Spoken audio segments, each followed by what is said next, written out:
cette remise mis fin à la présence des éléments JR au motif qu'il se permettait à rançonner les visiteurs du musée. Selon les informations des sieurs DGAI Simon Siala. Mais que curieusement, il fut vu pour l'un, le capitaine Banza, à des reprises, d'abord pour solliciter. Et ensuite, c'était le jour J de la dite célébration de mariage le 15 septembre 2024. Et pour l'autre, l'adjudant de première classe Umba, il s'est réveillé régulièrement jusqu'au jour de la survenance de l'événement malheureux le soir du 17 novembre 2024 où les actes de vandalisme furent perpétrés. Qu'à cette dernière date précitée, le précité adjudant de première classe Umba était de passage à l'échanger de l'humidité vers 16 h, information confirmée par plusieurs sources, notamment celle d'Ukangame Limbu Roger. Ce dernier confirme avoir laissé au prévenu Umba Ali la responsabilité de surveiller et de garder le mausolée au moment où il s'était rendu à son domicile à Mikonga 1 dans la commune de Lancele en quête de la bouffe comme il avait fait. Et comme cette nuit-là, il avait pris comme une vache qui pisse, il lui était difficile de rentrer à son poste. C'est pourquoi il avait appelé au téléphone l'adjudant de première classe Umba Ali afin qu'il ne regagne plus et qu'il regagne le lendemain son poste. En outre, M. Bosango Mbolissa, agent de sécurité du musée, confirme avoir vu également Umba Ali le 17 novembre 2024 vers 19 h et le lendemain matin, le 18 novembre 2024, lorsqu'il est retourné sur le lieu pour être vu par tout le monde. Informé le matin du 18 novembre 2024 de cet incident malheureux, plusieurs responsables du musée sont intervenus, notamment le directeur Joël Kenda, qui voulait à tout prix réhabiliter urgemment les mausolées vandalisés, en achetant de nouvelles vitres, attitude que le ministère public digère mal face au refus du directeur Joël Kenda de la gestion du mausolée par lui, car cela apparaît ambigu et incompréhensible et paradoxal. Formant un même camp avec le ministère public qui soutient fermement la gestion du mausolée par les responsables du musée, Sergent Delacroix, Koubana Gandhi Bombo, c'est démarque totalement de ses chefs en soutenant que la gestion du mausolée les revenait de plein fouet. Et celui, au regard de la mission de gérer et les mausolées et le musée, faisait sa ronde le matin 18 novembre 2024 pour aller découvrir à 8h50 les dégâts. Pour aller découvrir à 8h50 les dégâts causés au mausolée, après avoir relevé Beke et Bosango. C'est toujours lors de cette ronde qu'il a vu au sol une cartouche, là où les tracteurs agricoles y étaient exposés. Après cette découverte, Jean Delacroix fera immédiatement rapport à son chef hiérarchique, M. Ballon 3, qui est le responsable de la sécurité, et la nouvelle se répandra comme une traîne de poudre jusqu'à ce que le procureur de la République, près le tribunal de grande instance de Matete, a été saisi et ouvrira un dossier judiciaire ayant conduit à l'arrestation de 8 personnes, dont des militaires, les 2 prévenus et 6 civils, et a bénéficié tous de la liberté provisoire. Il s'agit de Samvura Juma, Beke Ngaliena, Betuni Jimmy, Bosango Boliassa, Roger Tukangameli Boua et Polo Makela Nathan, contre lesquels l'expertise de la police technique et scientifique requise n'a pas été en mesure de faire correspondre les empreintes relevées sur les différents objets du mausolée et les empreintes des personnes arrêtées, dont les 2 prévenus, et ceux ayant bénéficié de la liberté provisoire, car il y a eu 6 prépositions plutôt des dites empreintes. Ayant accordé la liberté provisoire aux civils, le procureur de la République transférera les 2 militaires à son collègue auditeur militaire qui a jugé utile et opportune la saisie du tribunal militaire de garnison afin que le juge se prononce sur cette affaire qui a défait la chronique, tels sont les faits de la présente cause qui nécessitent leur analyse matérielle. Analyse de faits dans leur matérialité. La partie civile du général Lumumba, assistée par maître Didier Biochi et Christian Mbundu, tous du barreau de Matete, se réjouit de la tenue de la première audience au Congo depuis la disparition tragique du tout premier ministre Patrice Emery Lumumba le 17 janvier 1961. Car C'est le premier procès organisé au travers le monde autour de l'icône Patrice Lumumba, dont la célébrité a traversé mer et océan pour devenir un patrimoine international. Patrice Emery Lumumba a été proclamé à 2 reprises héros national, primo par le maréchal Mobutu et secondo par Kabila. Il a été à la base de la mise en place des actes de vandalisme. Les 2 prévenus non seulement ont été vus et aperçus sur le site de l'échangeur de l'immunité, mais aussi ils ont un lien avec le forfait. En conséquence, la partie civile sollicite du tribunal décéant des dommages et intérêts de l'ordre de 500 millions de dollars américains payables en francs congolais pour tous les préjudices confondus. Le ministère public, représenté par les capitaines magistrats Bouyimou Kendi Berki, auditeur militaire des garnisons de Matete, sollicite la condamnation des prévenus pour violation de consignes et des décisions méchantes du mausolée Patrice Emery Lumumba. Connemera, le ministère public a rappelé que l'affaire Lumumba est un dossier d'État, car les 2 prévenus mis en cause, notamment les capitaines Banza Ilunga Sylvain et l'adjudant de première classe Umba Mulunga Ali, ont commis des actes qui ont porté atteinte à la dignité et à l'honneur d'une personnalité IP, notre héros national Patrice Emery Lumumba. Les 2 prévenus ont continué à fréquenter l'échangeur de l'immunité, nonobstant les relèves, intervenus le 24 mars 2023. Ils ont été vus plusieurs fois, et même le jour de la perpétration des actes de vandalisme ayant entraîné la disparition de la relique de Patrice Emery Lumumba.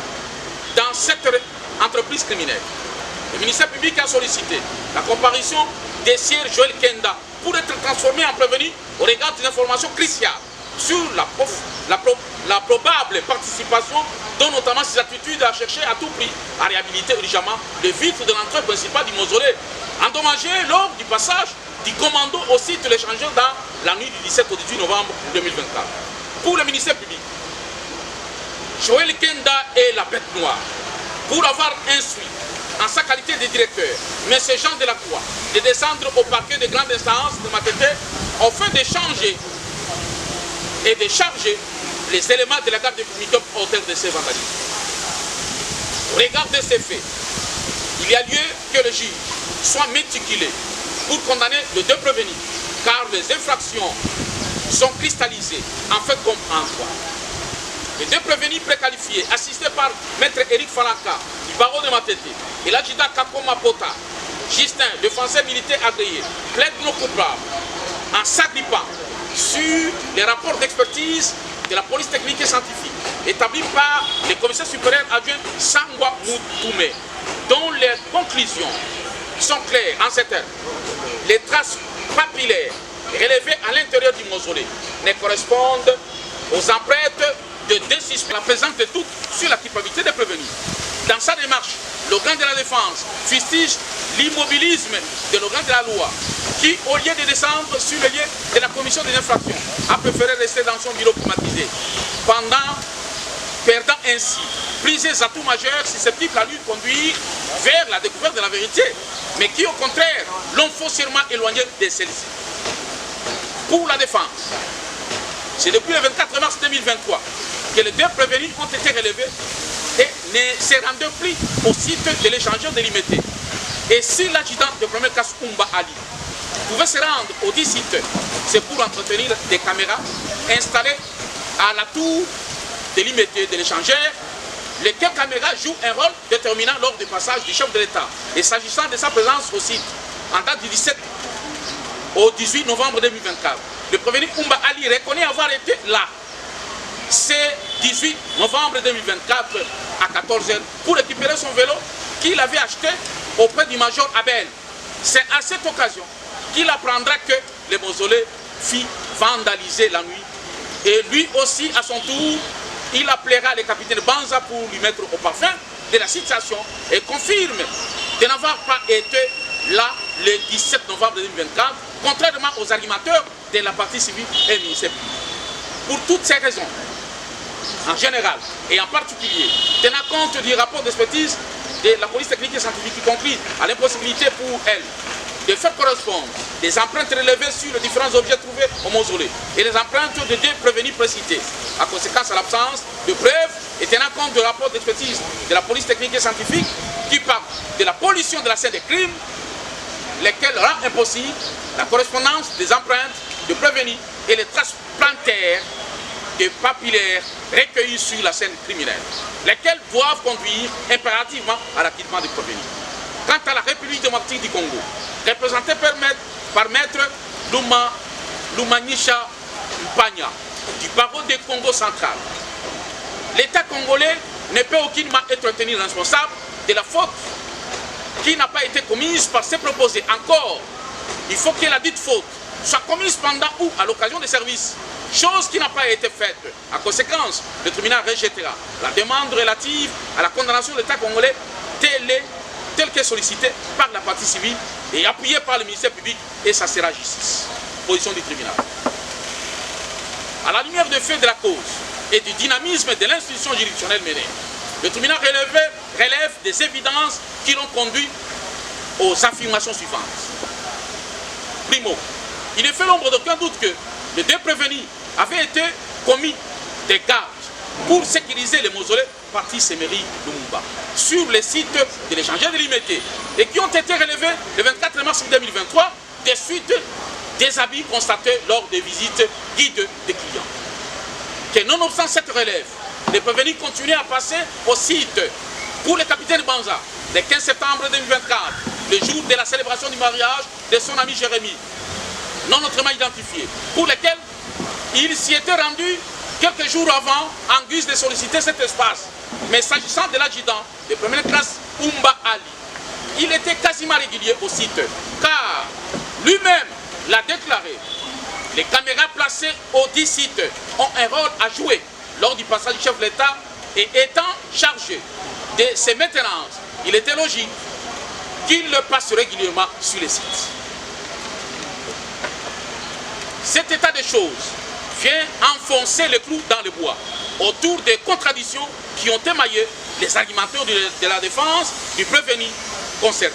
Car comment expliquer qu'une relève a été bel et bien effectuée, mettant fin à la présence de deux éléments garde républicains, et que par la suite, le prévenu A1 Umba puisse continuer à se présenter au site, peu importe la raison.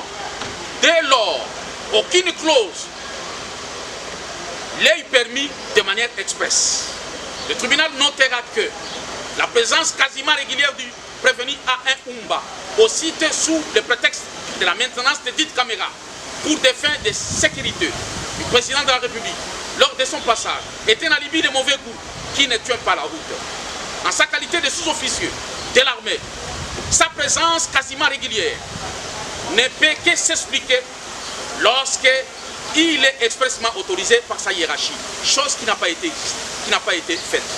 Ceci revient à dire que dès lors que l'ombre du prévenu, adjudant de première classe Umba, était souvent vu au site, et il était en train d'enfreindre le règlement militaire qui sous-tend les instructions de service relatives à l'interdiction formelle à se déplacer moyennant une autorisation écrite de sa hiérarchie, laquelle n'a jamais été produite devant le tribunal, dont la conséquence est la violation des consignes. Secondo, il est incontestable que le prévenu A1 Umba Ali, qui était bel et bien au site le soir du 17 novembre 2024, avant la vandalisation du mausolée, car plusieurs sources les confirment, notamment chez Toukangameli Mbouya Roger, entendu sur PV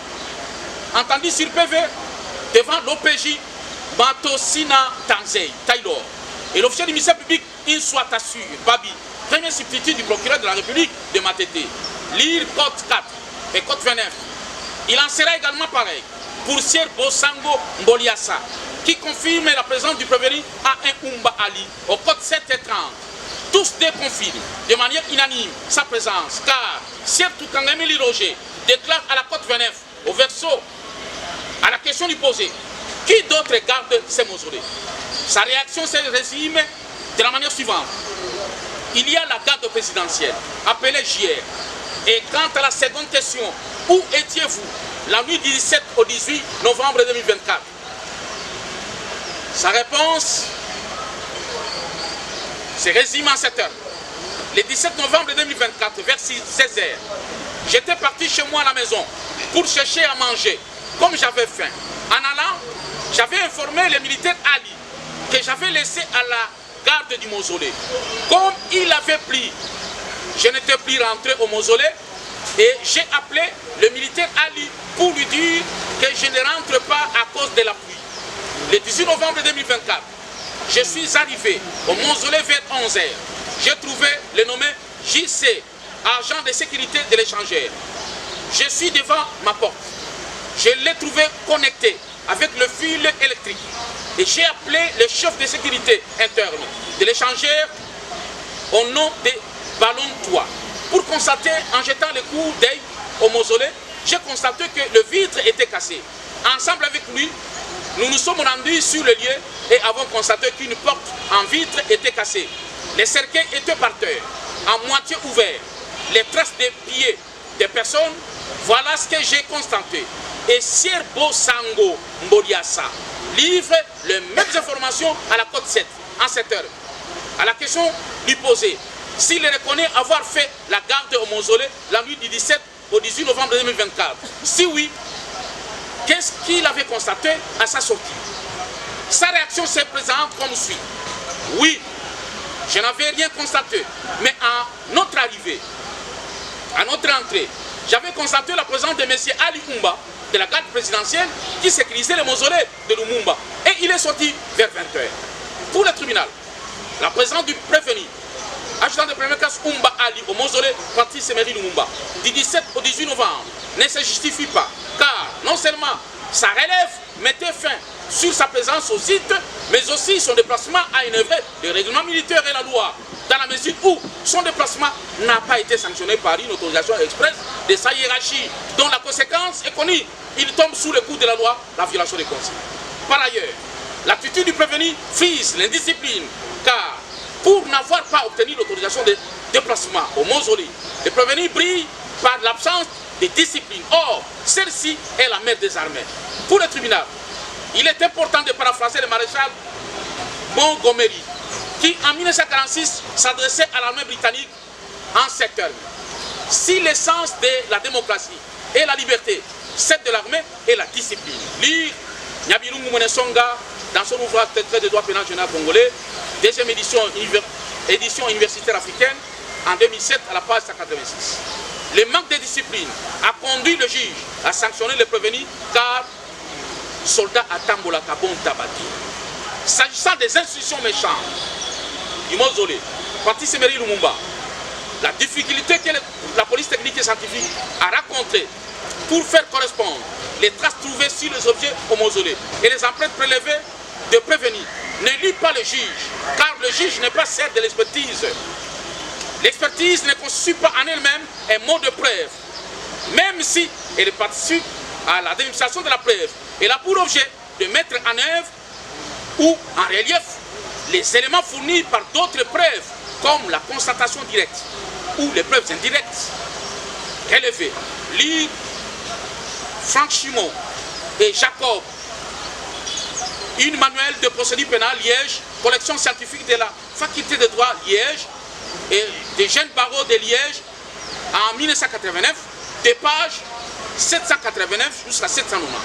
À cet effet, le juge peut asseoir sa motivation sur les présomptions. Celle-ci constitue des jugements de valeur ou des conséquences que le juge tire en toute responsabilité d'un fait connu à un fait inconnu. Au cours d'un procès, l'organe juridictionnel se fonde ainsi sur de lourdes suppositions pouvant relever rationnellement de toute vraisemblance. Abandonnant la sagacité du juge, les présomptions doivent être graves, précises et concordantes. La consigne, laquelle est attendue comme toute mesure prohibitive, toute interdiction, toute instruction formelle donnée aux membres des forces armées ou corps assimilés, cause espèce. Quelle est la consigne à laquelle le tribunal fait allusion? Il s'agit d'une consigne générale et permanente qui interdit formellement à tout militaire, notamment les sous-officiers et soldats, de ne jamais effectuer un déplacement d'une commune à une autre sans en obtenir l'autorisation expresse de la hiérarchie. Secondo, quant à l'acte criminel, ici la loi vise aussi bien les non-respects ou l'inexécution d'une consigne réussie que le fait de forcer une consigne donnée à un militaire ou assimilé pourvu qu'elle soit explicite, claire et justifiée par l'intérêt du service. Autrement, il s'agit là d'un acte positif perpétré par un agent indiscipliné, au mépris des impératifs du bon fonctionnement de l'armée ou des corps assimilés. Dans les cas d'espèce, il est évident que les prévenus, grand entrepreneur Kass Oumba Ali n'a pas respecté cette consigne, car il s'est permis motu proprio de venir régulièrement au site, de l'échanger délimité sans autorisation et motif valable au moment où il était relevé. C'est l'élément intellectuel. La violation de consigne est une infraction intentionnelle qui ne peut être établie que lorsque la responsabilité morale de l'agent se trouve pleinement engagée. C'est-à-dire, il doit être éprouvé dans son chef l'intention criminelle, ici d'indole générale. Aux espèces, l'attitude du prévenu à un Oumba Ali, caractérisée par la volonté délibérée de se comporter comme un électron libre, en arrivant régulièrement au mausolée, sans être permis, connaissant que ce qu'il faisait engageait pleinement sa responsabilité morale. Deuxième prévention, la décision du mausolée Patrice Emery Lumumba. Cette prévention est prévue et réprimée par l'article 111 Code pénal ordinaire livre des qui dispose sera puni du service pénal d'1 mois à 1 année et d'une amende de 25 à 500. Quiconque aura détruit, abattu ou mutilé, dégradé des tombeaux, des signes commémoratifs ou pierres sépulcrales, des monuments, statues ou autres objets destinés à l'utilité ou à la décoration publique. À l'instar des autres incriminations, cette infraction doit réunir les éléments constitutifs ci-après pour sa cristallisation, notamment les éléments matériels. Il peut s'agir le fait de détruire, d'abattre, de mutiler, de détériorer ou de dégrader un des objets destinés par la loi, comme les tombeaux, des signes commémoratifs, de pierres sépulcrales, des monuments, des statues ou tout objet destiné à l'utilité ou à la décoration publique et l'élément moral à la fin. A. L'élément matériel. Des verbes sont pris en compte, issus de la définition légale, notamment le verbe détruire et renverser, qui emporte l'idée d'une démolition et donc d'un attentat considérable à la propriété d'autrui, tandis que dégrader implique l'idée d'un simple dommage, même facile à réparer. Lire Georges Minaire, commentaire du Code pénal congolais, Maison Ferdinand Larcier, Bruxelles, 1953, à la page 264. In casus pecus, le vitre de l'entrée du mausolée, Patrice Emery Lumumba, situé à l'échangeur délimité, ont été brisés et les cercueils au sein duquel se trouvait la relique de l'illustre disparu, Patrice Emery Lumumba, a été renversé par le prévenu A1 Oumba Ali, qui a été chargé vers 20h par Roger Toukangameli à la garde. De fait, au sujet du mausolée, de garder le mausolée à son absence la nuit du 17 novembre 2020. Tout au moins de détériorer suffit. Lire Boni Chizungu, Nyangezi, les infractions de A à Z, édition Laurent Nyangezi, à la page 293.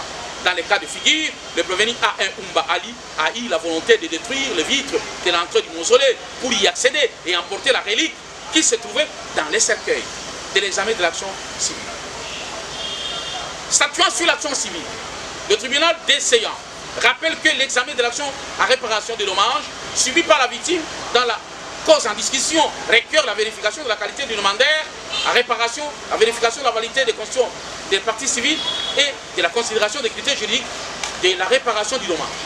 Il est ressort des dispositions combinées des articles 77 alinéa 1er, 226 Code judiciaire militaire, que l'action pour réparation du dommage causé par une infraction compétente de juridiction militaire peut être poursuivie par la partie lésée en ce qu'on soit partie civile en même temps et devant le même juge que l'action publique.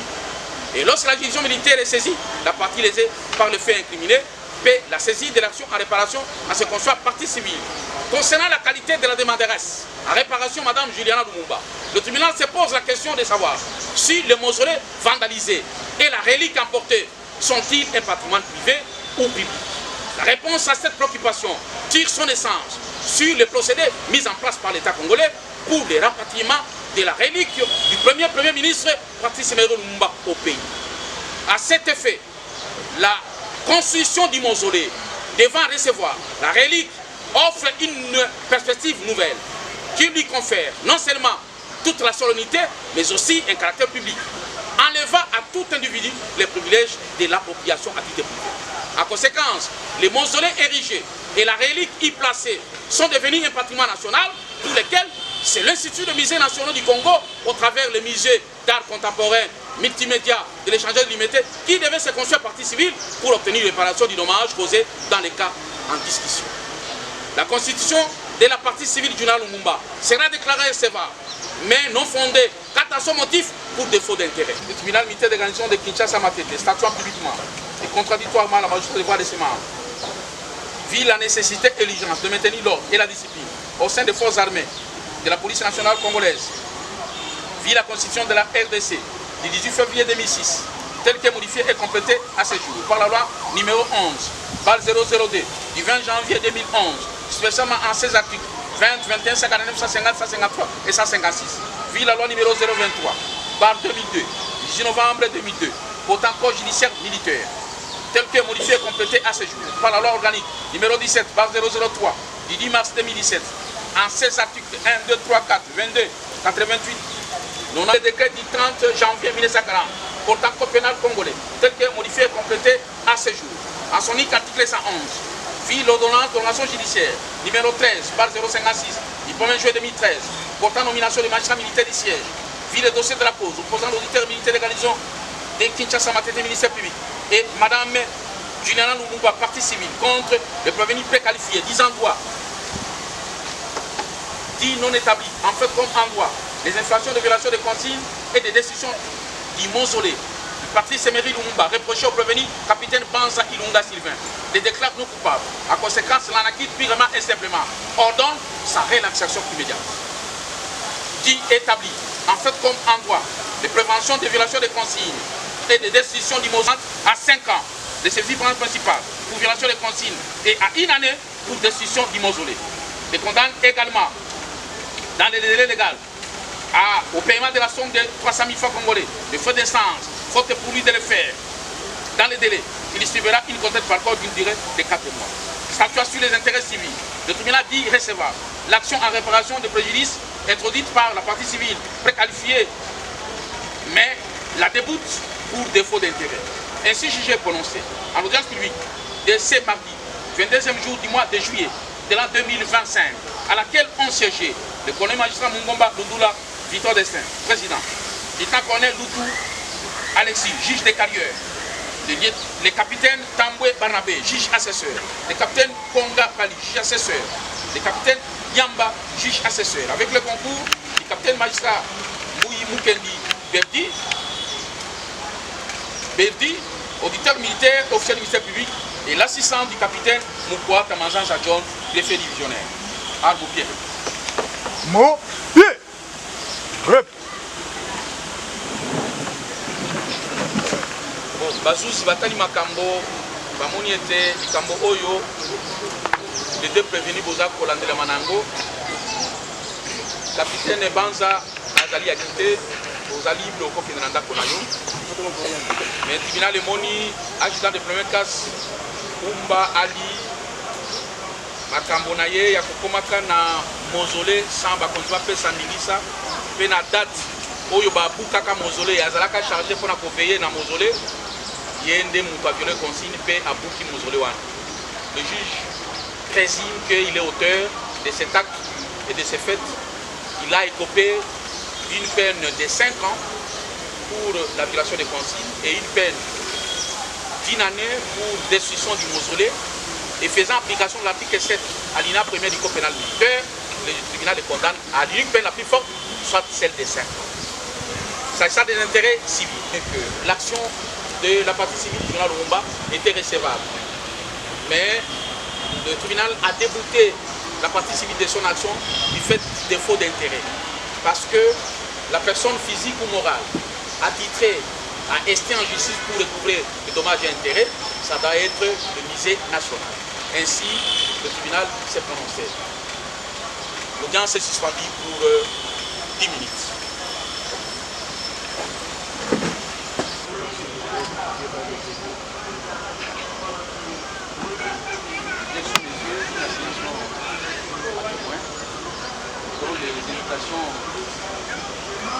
C'est résime cette œuvre dans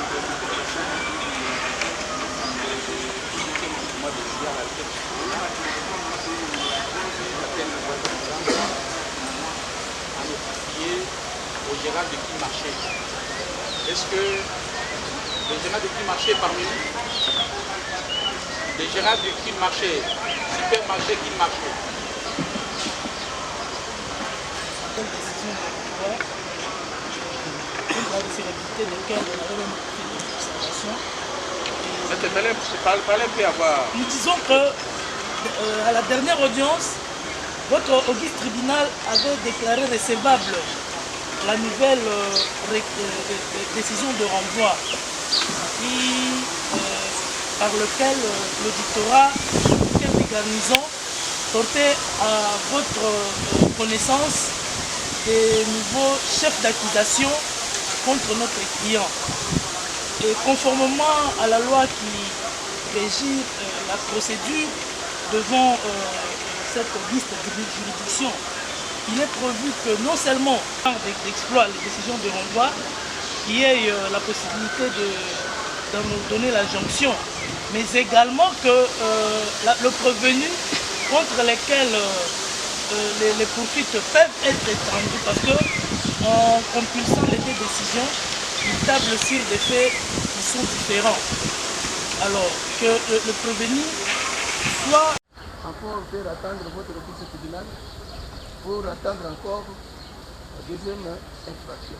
Mais le prévenu était notifié de la décision de renvoi. Il a signé. Il a la décision de renvoi. C'était seulement pour le tribunal de le faire lire la lecture de la deuxième infraction. Comment nous avons libellé cette infraction? Parce que dans le même dossier. La seconde décision de renvoi renferme des préventions, non? Il n'y a pas seulement une seule.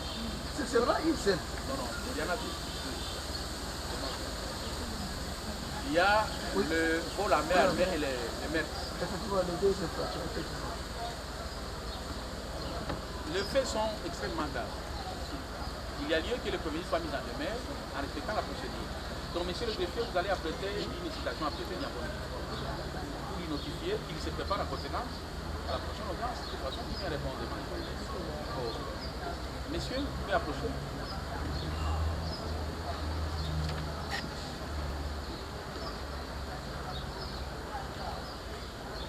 Le tribunal vous présente les esquisses. esengi bolimbisi po moyen toyoka yo lelo eza te parce que toza kosambisa lelo likambo te procédure ezali respecte te na makambo mosusu vis-à-vis na prévenir. Alors tokoyebisa yo mokolo okoya kosamba bakotindela mokanda mais ogarde yo quand même eza preuve ke tobengisaki yo. Alors cette clause est suspendue et cela reprise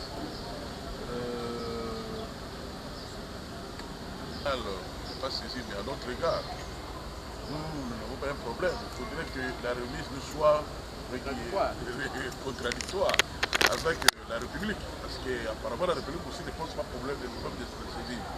Il va falloir que votre tribunal puisse renvoyer à une date certaine, contradictoire à notre égard, et pour qu'on régularise la procédure à l'égard du prévenu. Vous l'envoyez à la week-end. Alors, est-ce que les vacations de lundi ne sont plus disponibles?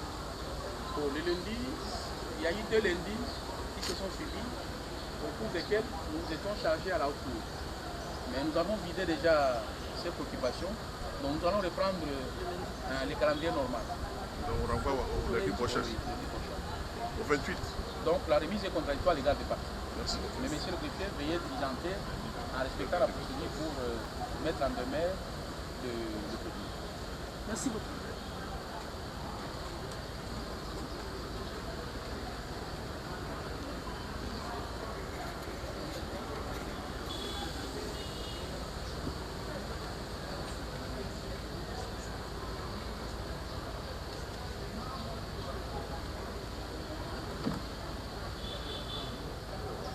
Apparemment, les avocats n'ont pris les base 025 opposant l'auditeur militaire de la maison ministère public et la partie civile qui Kisadila, Lukata et Mongo Waku contre le prévenu Mouila Moulopodona.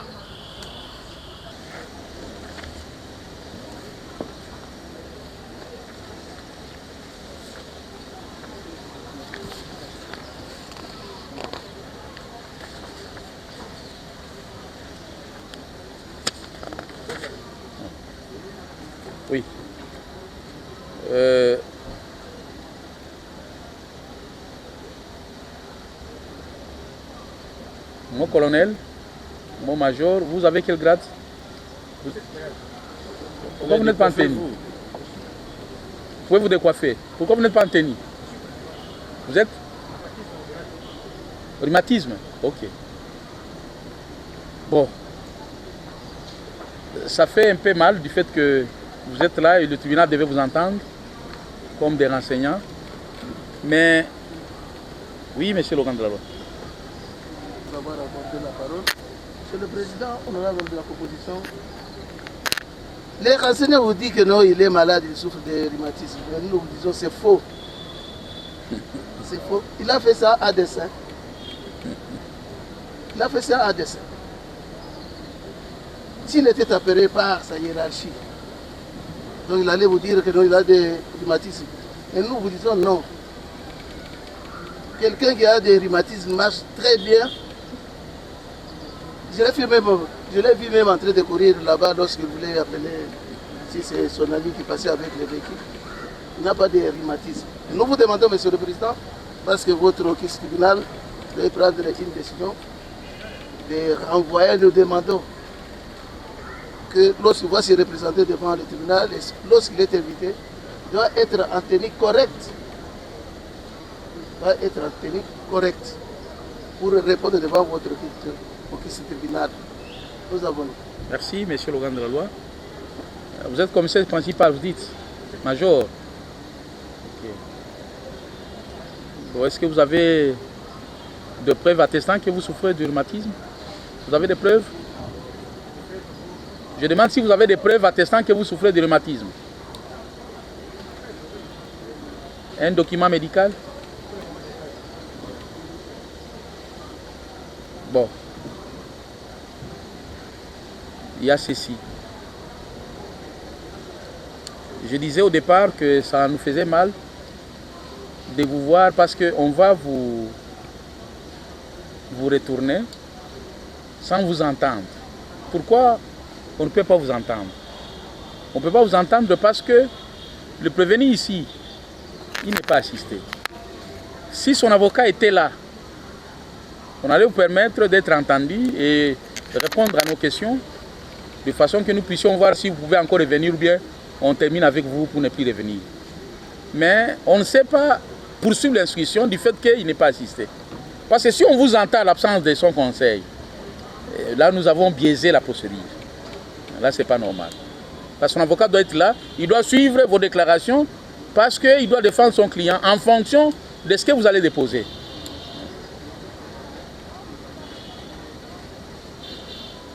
Alors, nous sommes dans l'armée.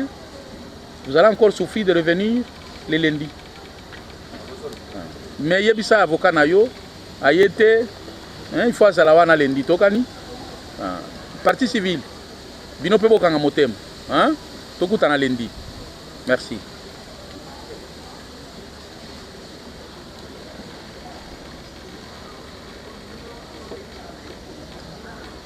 Oui, mais qu'est-ce que la suite? Merci. On me dit.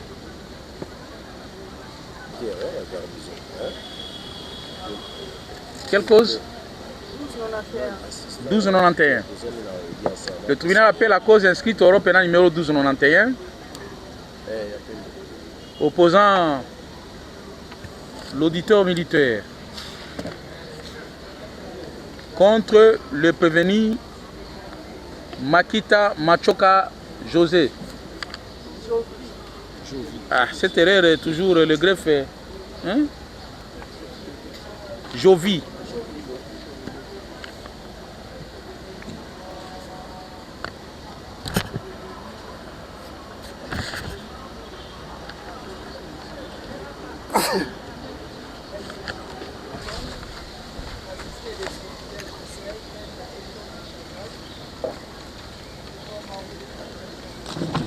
Maître et Tombo.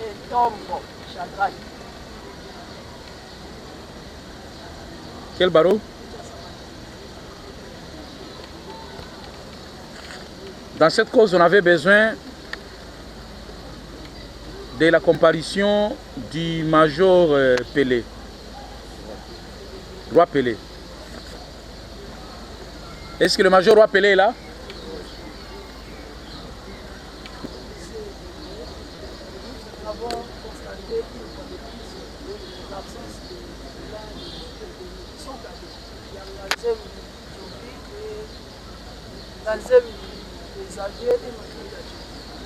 La fois précédente, c'était la même erreur qui était commise et c'est celle qui est requise.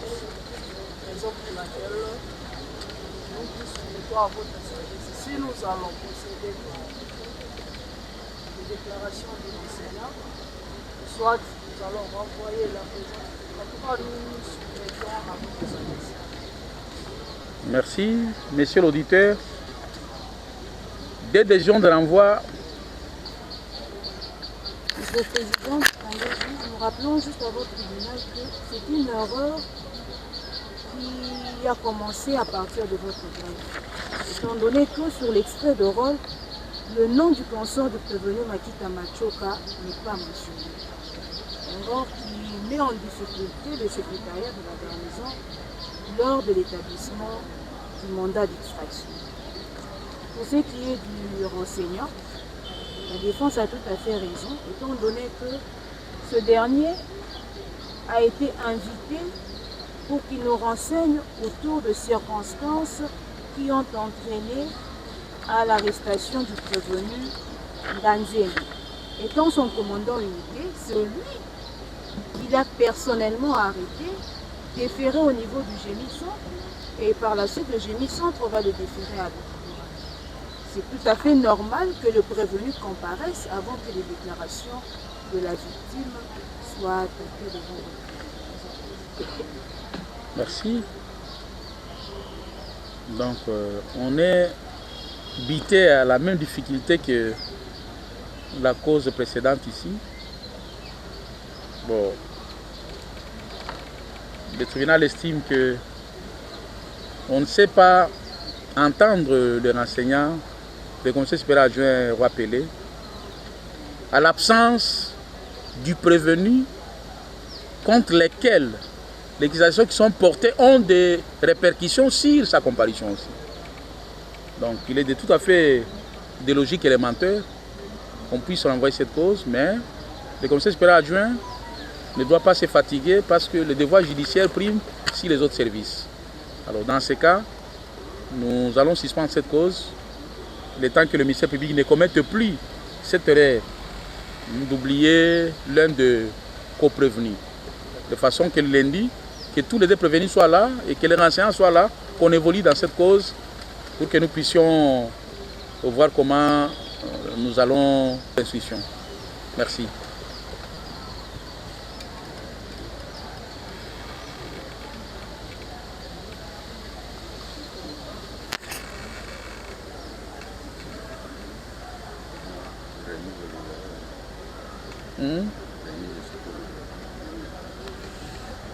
Lundi, le ministère public contre les prévenus Bindu Biakubika Donis et consorts. Avocat Nabino à monanité. Tonanine. Vous pouvez pas quitter. Vous pouvez pas quitter que le lobo au samba. Ça va.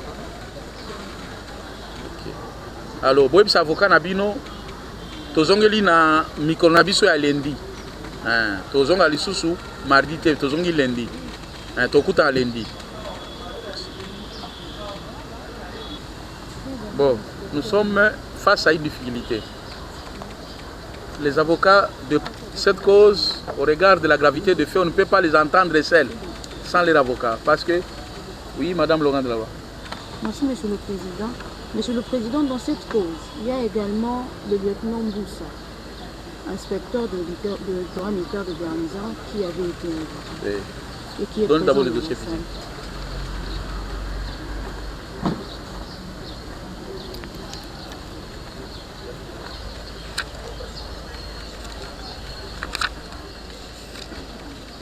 Maire chef.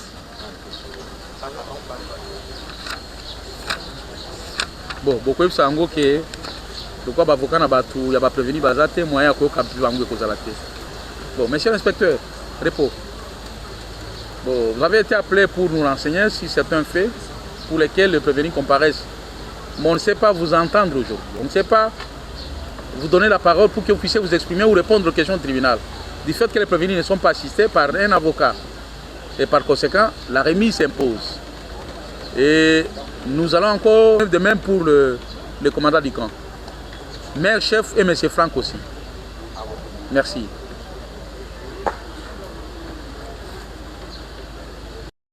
« 2025 à 9h. Armo Pirepo. Vos ordres, mon colonel.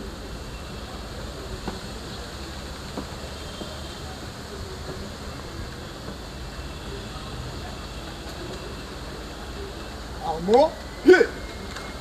Repos.